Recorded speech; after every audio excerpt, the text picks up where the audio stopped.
में आ रहा है non renewable energy resources and energy conservation.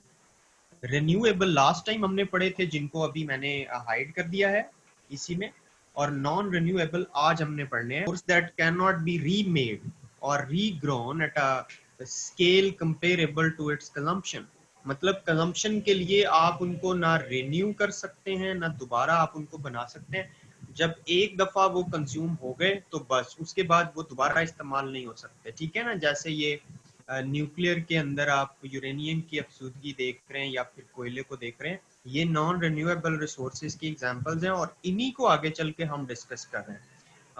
आपको बात अंडरस्टैंड हुई है कि नॉन रिन्यूएबल रिसोर्सेज इनको हम क्यों कहते हैं, इसलिए कहते हैं।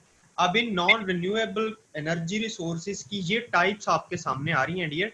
इसमें आप देखें तो न्यूक्लियर एनर्जी है, इसमें ऑयल्स हैं जितने भी, इसमें नेचुरल गैस है, इसमें कॉयल है, ठीक है। ये सारी वो टाइप्स हैं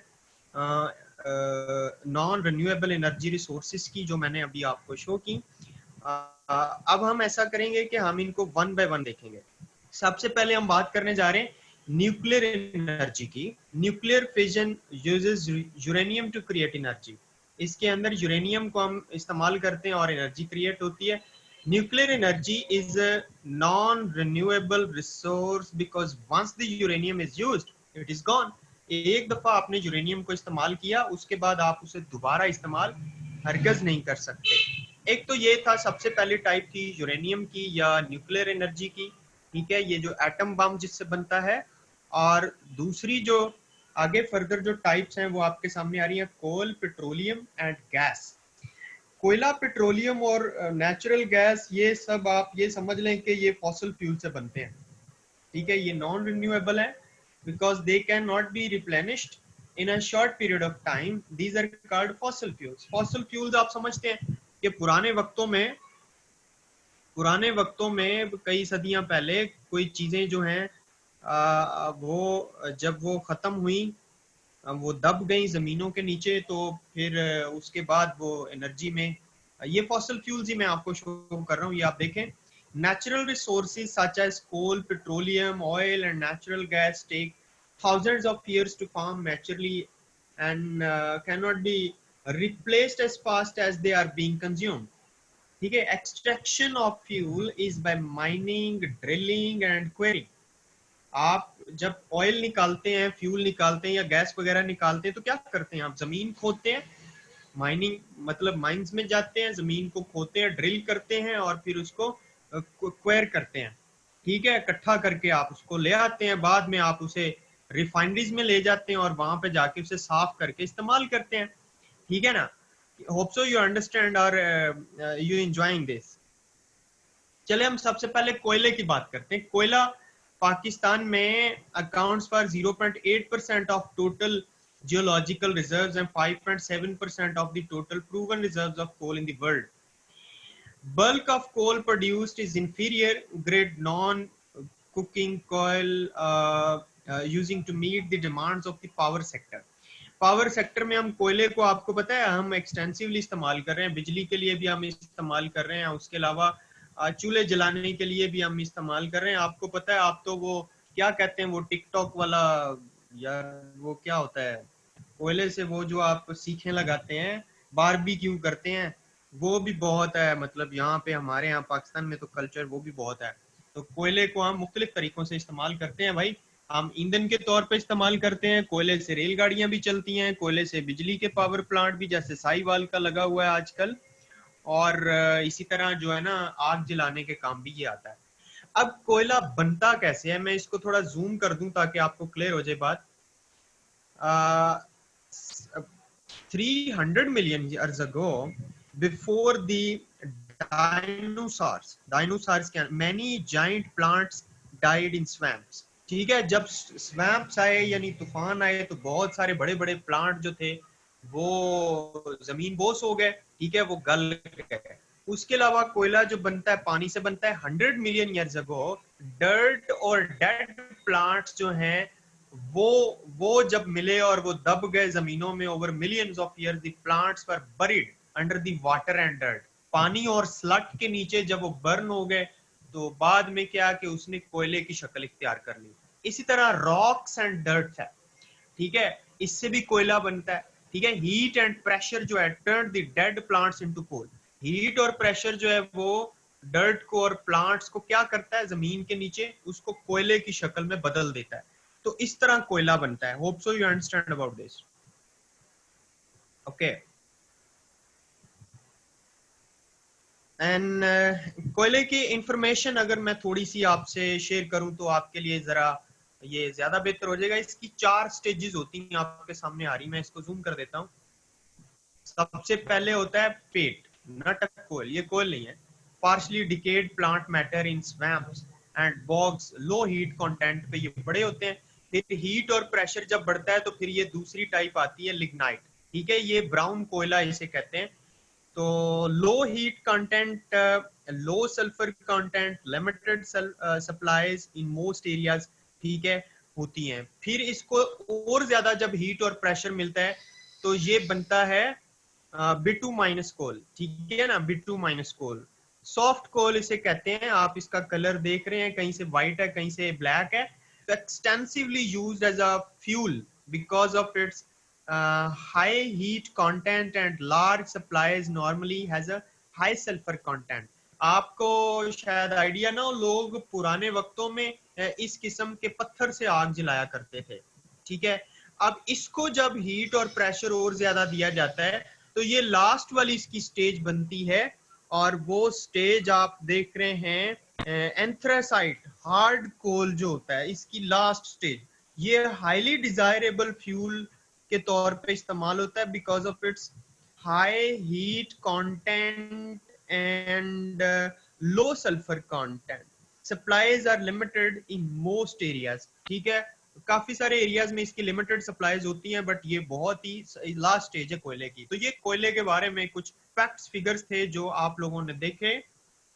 और हम कोयले के अलावा भी हमने बाकी चीजों को भी डिस्कस करना है, तो इसलिए मैं इसके डिसएडवांटेजेस आपको बता के थोड़ा आगे बढ़ना चाहता हूँ। कोयले के डिसएडवांटेजेस और नॉन रिन्यूएबल एनर्जी रिसोर्स के ये डिसएडवांटेजेस हैं। When coal is burned it produces carbon dioxide that causes global warming. भाई इसके इस्तेमाल होने से ग्लोबल वार्मिंग जो है ना वो बढ़ती है। Since coal contains impurities like sulphur and nitrogen, it produces toxic gases during burning which causes acid rain and air pollution। भाई एस एन एंड जो इसकी इम्प्योरिटीज हैं, ठीक है, इसकी वजह से टॉक्सिस प्रोड्यूस होती हैं, जिसकी वजह से आपकी एसिड रेन होती है, मतलब वो ऐसी रेन होती है जो बीमारियां फैलाती है, और आपकी एयर पोल्यूशन होती है, आपकी जो फिजा है वो डर्टी हो जाती है इसकी वजह से, सल्फर और नाइट्रोजन की वजह से। और उसके बाद traces of mercury and radio active compounds are also release while coal is burn. तो इसके बर्न होने की वजह से आपको पता है मर्करी और रेडियो एक्टिव जो है ये कंपाउंड जब रिलीज होते हैं तो लंग्स की बीमारियां होती हैं, हार्ट की बीमारियां होती हैं, फिजा के अंदर ऐसे पार्टिकल्स शामिल हो जाते हैं जो मुख्तलिफ बीमारियों का सबब बनते हैं, ठीक है। और इसके अलावा सीवियर ह्यूमन हेल्थ थ्रेट, मतलब लंग डिसीज जो है, लंग डिसीज अभी मैंने आपको बताई, ठीक है। तो ये इस तरह के डिसीजेस आती हैं, मतलब आ जाती हैं कोयले के बर्न होने की वजह से। तो hope so you understand about the कोयला और कोल। तो हम थोड़ा सा अगर इसको पास ऑन करें, कोयले से आगे बढ़ें, तो और बहुत सारी चीजें हैं। ऑयल एंड नेचुरल गैस की मैं बात करता हूँ। ये पाकिस्तान का झंडा जो है has been 0.04% of the world proven reserves of hydrocarbons। The prognosticated geological reserves of the hydrocarbons in the country are 21.31 billion tons, of which 61% of offshore, यानी दूर दराज इलाकों में 61% है, ठीक है। आप बलोचिस्तान की बात कर लें, सिब्बी वाली साइड पे कर लें बात, 39% ऑन लैंड, और 39% जो है वो आपको जमीन पे आम मिल जाता है। Crude oil is made of many different compounds, each with a specific boiling point. Using distillation, we are able to separate out these compounds and turn them into commercial products ranging from gas to as pellet, ठीक है। तो ये oil और natural gas मैं आपको बता रहा था, लेकिन इनका सारे जो एनर्जी रिसोर्सेज है, मैं इनका प्लान आपको आगे चल के थोड़ा सा बताता हूँ कि ये क्या होता गया, इनके साथ होता गया। ठीक है, एलपीजी की थोड़ी सी बात कर लेते हैं। ये एलपीजी जो जो लिक्विड प्रेशर गैस जो इस्तेमाल होती है सिलेंडर्स के अंदर, उसके फैक्ट्स फिगर्स मैं आपको शो कर रहा हूँ। Petroleum gas obtained during the cracking and fractional distillation can be easily converted into liquid under high pressure as LPG। ये जो रिक्शों के अंदर भी समटाइम इस्तेमाल होती है और लोग घरेलू सिलेंडरों में भी एलपीजी इस्तेमाल करते हैं। तो natural gas is found above the oil in oil well, and it is the mixture of 50 to 90% methane and small amount of other hydrocarbons. If the natural gas contains lower hydrocarbons like methane and ethane, it is called dry gas. ठीक है, if the natural gas contains higher hydrocarbons like propane and butane, it is called wet gas. अब ये gases के बारे में इतना ज्यादा detail में जो है ना, वो तो नेचुरल साइंसेस वालों को पता हो सकता है। हम थोड़ा सा ये बता सकते हैं कि इथेन और मेथेन जो है वो इसके अंदर इस्तेमाल होती है, या फिर उसके अलावा ड्राइड गैस जो है वो इस्तेमाल होती है, मतलब वो प्रोड्यूस होती है इसकी वजह से। और जो पेट्रोलियम गैस है उससे ही हम एलपीजी फाइंड कर लेते हैं, राइट ना। तो लेकिन ये डेंजरस है, ये डेंजरस है, इससे हमारे काफी सारे हमारी सेहत पे साइड इफेक्ट्स होते हैं। ज्यादा पेट्रोलियम की मैं बात करता हूँ, और पेट्रोलियम के बाद मैं आपको इन सब का लिंक बताता हूँ आपस में। पेट्रोलियम और crude oil is naturally occurring flammable liquid consisting of a complex mixture of hydrocarbons। आपको पता है गाड़ियों में मोटरसाइकिलों में जब पेट्रोल डालते हैं तो क्या होता है, फ्लेम, यानी वो क्या वो शोले बनते हैं आग के, हैं उसी के वो पावर बनती है और वो आपकी गाड़ी को भगाती है with the amount of SON of various molecular weights। ठीक है, सल्फर, नाइट्रोजन और oxygen and other organic compounds that is found in geologic formations beneath the earth surface। ठीक है, ये जमीन की सरफेस के नीचे ये SON पाए जाते हैं, जिससे पेट्रोलियम बनती है। और पेट्रोलियम जो प्रोडक्ट्स हैं वो आपकी गाड़ी को भगाती हैं। ठीक है, मैं फिर ये बात कर रहा हूँ कि आगे वाली मैं चल के आपको बताता हूँ कि ये सारे एक दूसरे के साथ लिंक कैसे करते हैं। चलें, सबसे पहले आप देख लें हो ऑयल एंड गैस में ऑयल और गैस कैसे बनते हैं। मैं इस पिक्चर को थोड़ा जूम कर रहा हूँ। आप ये देखें तो 300-400 मिलियन ईयर्स अगो की बात करें तो टाइनी सी प्लांट्स जो होते थे, छोटे छोटे पतले पतले, और एनिमल्स कुछ, वो जब मर जाते थे and were buried into ocean floor, और जो समंदरों के किनारे थे वहां पे वो दफन हो जाते थे स्लट के नीचे। तो over time they were covered by levers of silt and sand. ठीक है, फिर उसके बाद क्या होता था, 550 to 100 million years ago sand and silt जो है उसके अंदर कुछ प्लांट्स और एनिमल्स रहते थे। तो over millions of years the remains were buried deeper and deeper. वो ज्यादा से ज्यादा मतलब नीचे को नीचे जमा होते जाते थे, दफन होते जाते थे। The enormous heat and pressure turned them into oil. और फिर क्या होता था कि प्रेशर जो था वो ज्यादा हीट और प्रेशर की वजह से क्या होता था कि वो ऑयल और गैस में मतलब कन्वर्ट हो जाते थे। इसके अलावा सैंड एंड सिल्ट रॉक जो है, rock oil and gas deposits जहां से निकलते हैं। आजकल we drill down through layers of sand, मतलब जमीन के अंदर जहाँ रेत होती है तो रेत के जहां भी रेत हमें नीचे मिलती है हम वहां पर ड्रिल करते हैं, नीचे को खोदते हैं जमीन।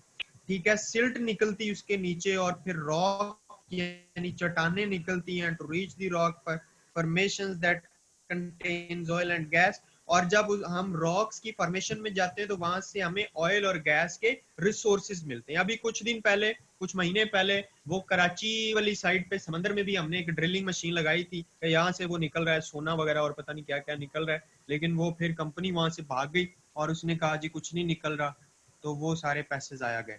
ठीक है ना, तो ये इस तरह बनते हैं, ऑयल और गैस दोनों ही इसी तरह निकलते हैं जिस तरह मैंने आपको बताया, मैं एक्सप्लेन करने की कोशिश कर रहा था। होप सो के you understand and you are enjoying about it.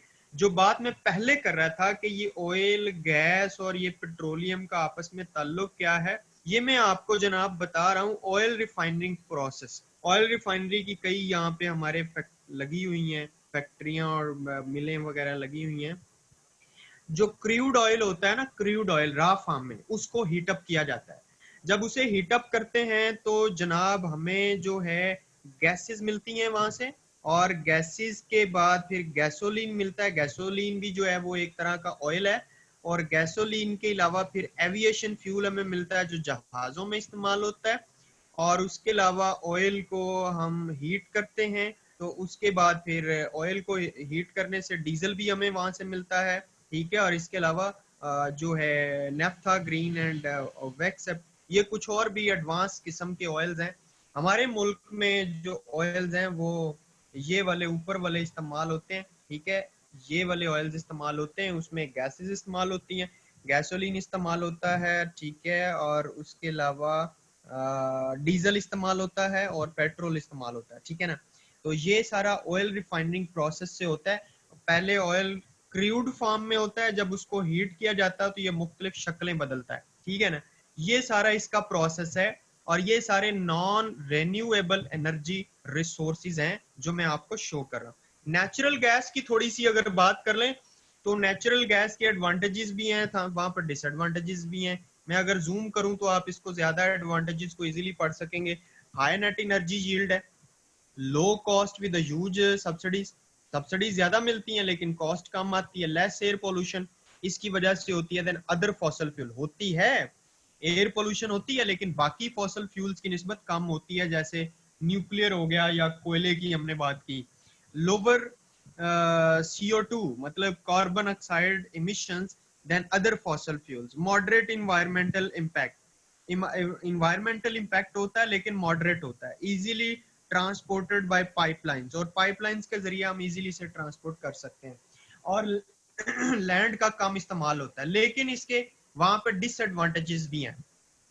It release carbon oxide when burn, methane, greenhouse gas can leak from pipelines, पाइपलाइनों से ये लीक भी हो सकती है। और ship they cross ocean as highly explosive LNG, और इसको जो है ना मतलब शिप्स के जरिए ट्रांसपोर्ट भी किया जा सकता है एक जगह से दूसरी जगह, मतलब चुराई चुराई भी जा सकती है। Sometime burned off and wasted at wells because of low price. और बाज उकात इसको ओपनली मतलब जाके वेल्स, कुओं पे भी इसको जलाया जाता है। ठीक है, जहाँ पे खतरा खतरा मतलब वो होता है। तो ये नेचुरल गैस थी, इसके एडवांटेजेस डिसएडवांटेजेस आप लोगों ने देखे। होप्सो के आपने इसको सीखा भी होगा कि इसके अंदर क्या चीजें होती हैं। ठीक है, अगर मैं इसके एडवांटेजेस की बात करूं तो available in highly concentrated from easy to store reliable supply, low cost per unit of energy produced as the technology is matured। ठीक है, एडवांटेजेस के साथ साथ इसके डिसएडवांटेजेस भी हैं नॉन रिन्यूएबल एनर्जी रिसोर्सेज के जनाब, और वो आपकी स्क्रीन पे हैं, बल्कि मैं ये शो कर चुका हूँ। Sorry, I have to share you other thing, other something, this one.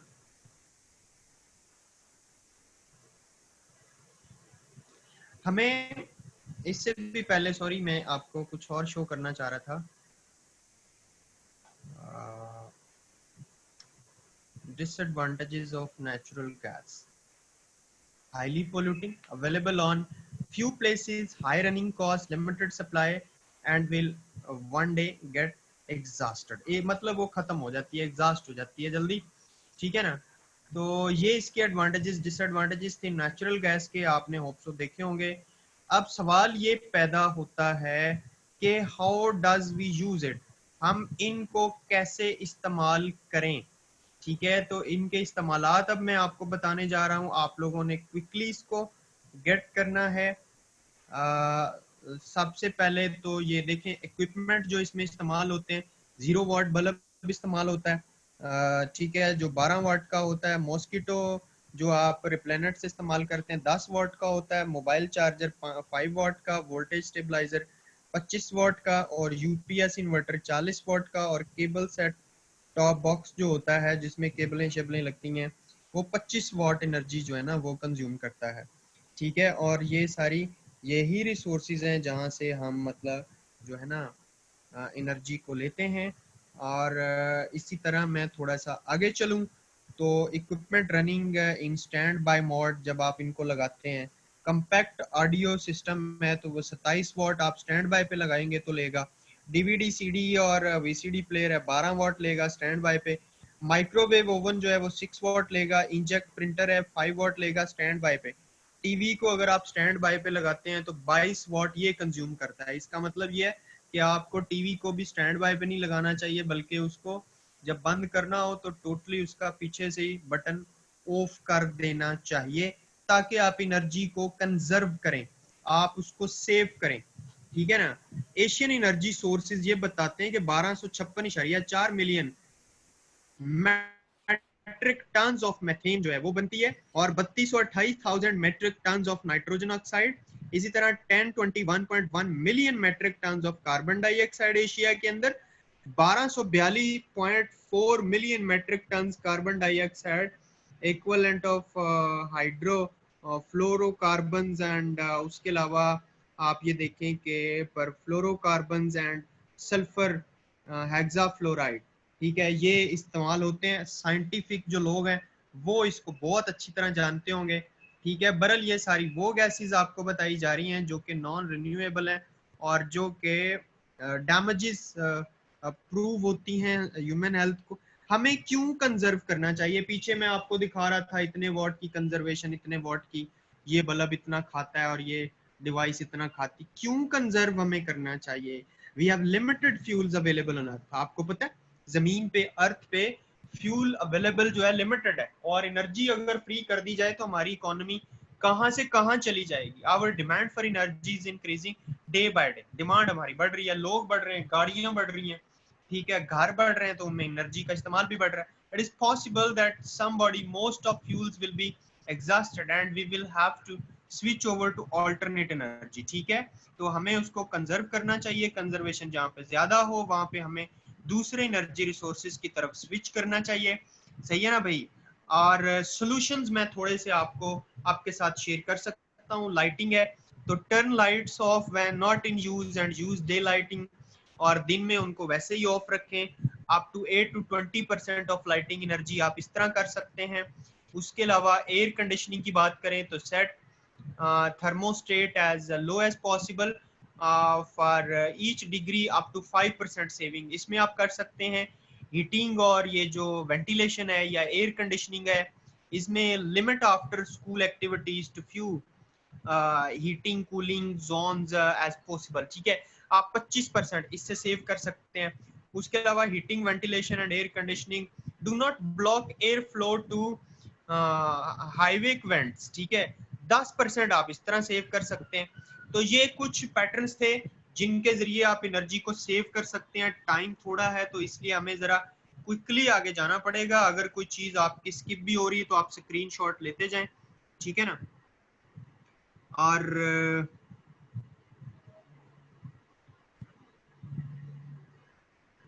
Energy star क्या है? प्रोड्यूस एनर्जी स्टार देखें ये क्या है। Products meet strict energy efficiency standard set by US EPA and US Department of Energy. 2005 में United States ने enough energy save की थी इन तरीकों से। Avoid green house gas emissions equivalent to those from 23 million car saved 12 billion dollar on utility bills. Help divide 28,000 megawatts of peak power. ये जो saving schemes मैं आपको पीछे बता रहा था, ये इस्तेमाल करके यूएस ने इतनी बिजली सेव की है। तो इतनी पावर सेव करके जारी बात है कितना फायदा हो सकता है, बहुत ज्यादा फायदा हो सकता है।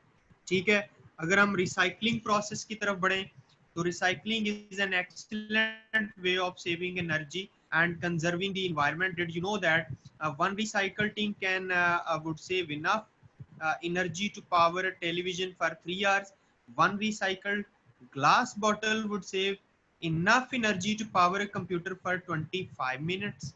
Or one recycled plastic bottle would save enough energy to power a 60-watt light bulb for 3 hours. 70% less energy is required to recycle paper compared with making it from raw material. ठीक है ना। तो ये recycling कुछ चीजें हैं जिनको recycle करके आप एनर्जी बनाएं, तो आप इतना मतलब जो है ना चीजें चला सकते हैं उनसे, ठीक है ना। तो ये आपको करना चाहिए, सबको करना चाहिए और बताना भी चाहिए, बीइंग एनवायरमेंटलिस्ट। तो you can directly contribute by switching off lights when not required, using refills instead of buying a new pen, buying materials in bulk without packing, by growing plants, by vegetarian also you save energy, by encouraging food made of jowar, bajra instead of rice, by not wasting food, by using CFL bulbs or tubes, जो कि ये LED आजकल आई हुई हैं, उनमें कम watts इस्तेमाल होते हैं, उनको इस्तेमाल करना चाहिए और उनकी लाइट भी तेज होती है, ठीक है ना। और उसके अलावा आप क्या कर सकते हैं, you save energy and protect the environment when you use, ठीक है। आप डिजिटल गेमर्स इस्तेमाल करते हैं, LCD मॉनिटर्स इस्तेमाल करते हैं, आप LNG और CNG और हाइब्रिड और इलेक्ट्रिक व्हीकल्स इस्तेमाल करते हैं, आप मैकेनिकल पेंसिल्स इस्तेमाल करते हैं, आप रिसाइकल्ड पेपर और फोल्डर्स प्रोडक्ट्स इस्तेमाल करें, आप oil lamps instead of wax candles इस्तेमाल करें, और आप उसके अलावा कॉपर बॉटम्ड स्टेनलेस स्टील यूटेंसिल्स यानी चीजें, आप वो बर्तन इस्तेमाल करें ताकि आपकी एनर्जी जो है वो कम से कम मतलब खर्च हो, कंज्यूम हो, ठीक है ना। ये चीजें, ये कुछ प्रिकॉशंस आप कह लें या आपको हिदायत में कर रहा था कि ये आपको करना चाहिए। You have the power to make difference, humankind has not woven the web of life, we we are but we thread with in it, मतलब हम मतलब एक दूसरे से मुख्तलिफ हैं लेकिन हम एक धागे की तरह, और धागा आपको पता है कि वो मतलब किस तरह वेव करता है, किस तरह वोव करता है, उसी से ही चादर बनती है, उसी से सारा कुछ बनता है, कपड़ा पूरा सूट बनता है, होता धागा ही है। Whatever we do to the web, अब हम चूंकि वेब की तरह, हम अपनी वेबसाइट के साथ जैसे करेंगे वैसा हमारे साथ होगा, we do to our self, all things all things are bound together, all things connect, ठीक है ना। ये चीफ सीटल 1855 में कह चुका है भाईजान, ठीक है। तो ये आज का आपका लेक्चर था, आज का लेक्चर जो है ये हम यहीं पे एंड करते हैं। आपका कोई क्वेश्चन है काइंडली तो आप अपने माइक ओपन करके आप मुझसे सवाल कर सकते